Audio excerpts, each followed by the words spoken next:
Okay, Sindh में डाकू राज, लाकानून और करप्शन और लूट मार के खिलाफ JY सिंध की जानिब से कश्मीर से सिंध अमन मार्च का आगाज किया गया है, जो कि गुज़श्ता रात सक्कर में क्याम करने के बाद अभी यहाँ से अपनी अगली मंजिल की तरफ रवाना होने जा रहा है। और ये कारवां 18 सितंबर को कराची पहुंचेगा। वहाँ पर ये CM सिंध के हाउस के बाहर धरना देंगे, जहाँ पर ये कारवां एक बहुत बड़े जलसे में तब्दील होगा, जिसको कायद जमीयत मौलाना फजल रहमान खिताब फरमाएंगे। यहाँ पर इस वक्त मौजूद हैं कायद सिंध JY अल्लामा राशिद मुसम्मल साहब। हम उनसे गुफ्तगू करेंगे कि ये लॉन्ग मार्च, ये अमन मार्च की नौबत या ज़रूरत क्यों पड़ी।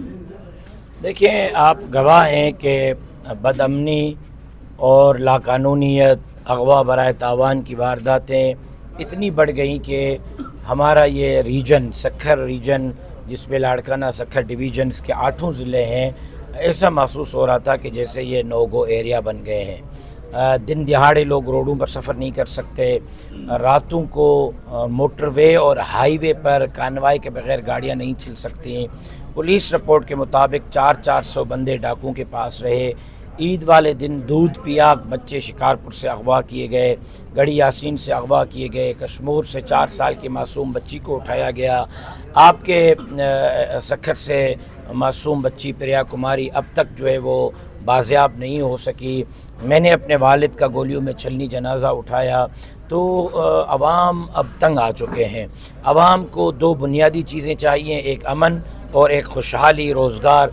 दोनों देने में सिंध हुकूमत नाकाम हो चुकी है। 70 साल से सिंध में तकरीबन इक़्तिदार में पीपल्स पार्टी की जमात रही है। गुज़श्ता 18 साल से मुसलसल सिंध में हुक्मरान पीपल्स पार्टी की जमात है। उनके अपने घर तो महफूज हैं, अपनी जायदादें तो महफूज हैं, लेकिन आवाम की जान, माल, इज़्ज़त और आबरू महफूज नहीं। हमने उनको बुलाया था क्योंकि डाकुओं की तरफ से पैगाम मिला था कि भाई हमने बंदूक इसलिए उठाई है कि हम सताए हुए हैं कबायली लड़ाइयों के, तसादुमों के, तकरारों के।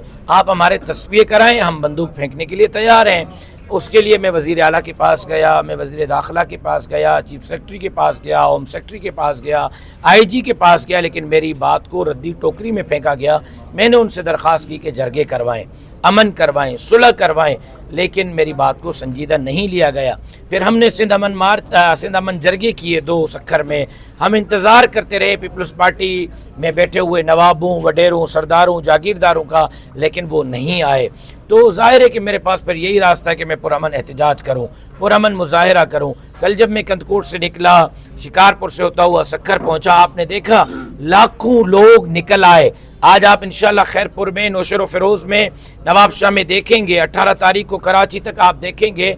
ये सिर्फ डाकू राज के ख़िलाफ़ अवाम नहीं निकले, ये सिर्फ अवाम की डाकू के ख़िलाफ़ नफ़रत नहीं, बल्कि मैं समझता हूँ कि इस तरह अवाम का निकलना ये सिंध हुकूमत के ख़िलाफ़ अवामी रेफरेंडम है। अवाम सिंध हुकूमत पर अदम एतमाद का इजहार कर रही है और सिंध हुकूमत के ख़िलाफ़ अब अवाम JUI की तरफ देख रही है और JUI से वो अपनी उम्मीदें वाबस्ता किए बैठे हैं। इंशाअल्लाह जमीयत उलमा इस्लाम अवाम के उमंगों पर पूरा उतरेगी। जब तक अवाम को अमन नहीं मिलता, इंसाफ नहीं मिलता, मेरिट पर रोज़गार नहीं मिलता, तब तक जमीयत उलमा इस्लाम अपनी जद्दोजहद को जारी रखेगी। सिंध में 1.5 दर्जन अपोजिशन की जमातें हैं, लेकिन कोई जमात इस लूट मार खिलाफ, इस बदमनी खिलाफ, इस डाकू राज खिलाफ बोलने के लिए तैयार नहीं। क्या JUI के सिवाय सिंध में कोई अपोजिशन जमात मौजूद नहीं है? ये तो आप उनसे पूछें कि वो क्यों मैदान में नहीं है, क्यों आवाज़ नहीं उठा रहे, क्यों, कौन सी चीज़ों ने उनको रोका हुआ है। लेकिन कम से कम मैं अपना फ़र्ज़ पूरा कर रहा हूँ। मेरा ज़मीर मुतमईन है कि शहीद खालिद महमूद सुमरो का मिशन जारी है, उनकी जद्दोजहद जारी है, उनकी तहरीक जारी है। और इंशाअल्लाह शहीद ने जो कौम से वादा किया था, आवाम से वादा किया था, हम शहीद के ख्वाबों को शर्मिंदा ताबीर करेंगे और इंशाअल्लाह इस सिंध के आवाम को एक मुतबादिल क़यादत और क़ुव्वत फराहम करेंगे। सिंध हुकूमत की मजबूरी क्या है? सैकड़ों लोग अगवा हो गए, बकुल आपके, बल्कि हम खुद इसकी बात के गवाह हैं। हम मुसलसल इस बात को रिपोर्ट करते रहे। मासूम बच्चे गवाह किए गए, ख़वातीन गवाह किए गए, और चंद डाकू हैं और 2 खरब आपके बकौल के सिंध पुलिस पर खर्चा किया गया। लेकिन फिर भी रियासत डाकुओं के सामने बेबस क्यों है? मेरे बकौल नहीं ना, अब बजट की कॉपी तो पब्लिश्ड है ना, नेट पे पड़ी हुई है, आप जाएं। सिंध हुकूमत की जो बजट अभी पेश की है, वज़ीर आला साहब ने ख़ुद उसको निकालें। 2 खरब रुपए की बजट है पुलिस के लिए। पिछले साल 2 खरब रुपए दिए गए हैं। 2 खरब एक साल में इस्तेमाल करने के बावजूद रेंजर्स नाकाम, पुलिस नाकाम, ऑपरेशन नाकाम। आसान तरीका आपको बताता हूँ, आप 2024, 2018, 2013 के इंतखाबात उठाएं और पक्के के रिज़ल्ट भी देखें, कच्चे के रिज़ल्ट भी देखें।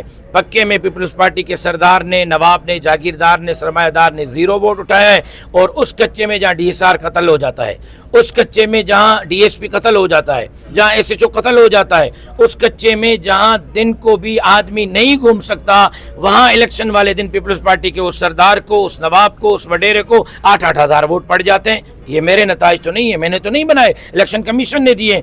आखिर इलेक्शन वाले दिन इस कच्चे में 8,000 लोग कैसे पहुंचते हैं पीपल्स पार्टी को वोट देने। और मजे की बात बताऊं, आप हैरान हो जाएंगे कि मुखालिफ को 0 वोट कच्चे से, यानी सारे के सारे पीपल्स पार्टी को वोट जाते हैं। तो बताएं मुझे कि 8,000 वोट, 5,000 वोट कच्चे के पोलिंग बूथ से पीपल्स पार्टी को कैसे पड़ते हैं। पीपल्स पार्टी इनको खुद पाल रही है। पीपल्स पार्टी में बैठे हुए नवाब, सरदार, खान, जागीरदार, सरमायादार इन डाकुओं को खुद पाल रहे हैं ताकि उनके इक़्तिदार को तूल मिल सके। उनको पता है कि अवाम ने हमें मुस्तरद किया है, उनको पता है कि आइंदा भी अवाम ने हमें वोट नहीं देना है, अवाम हमें मुस्तरद करेगा। लिहाजा इन डाकुओं को पालो, इन चोरों को पालो और इनके जरिए इलेक्शन में धांधली कराओ। 5 साल हम असेंबली में जाके सिंध को लूटेंगे, वो 5 साल रोडों पे आकर आवाम को लूटेंगे। दोनों का जो है वो काज एक है, उन्होंने भी आवाम का खून चूसना है, उन्होंने भी आवाम का खून चूसना है, और दोनों मुश्तरक तौर पर ये सब कुछ कर रहे हैं।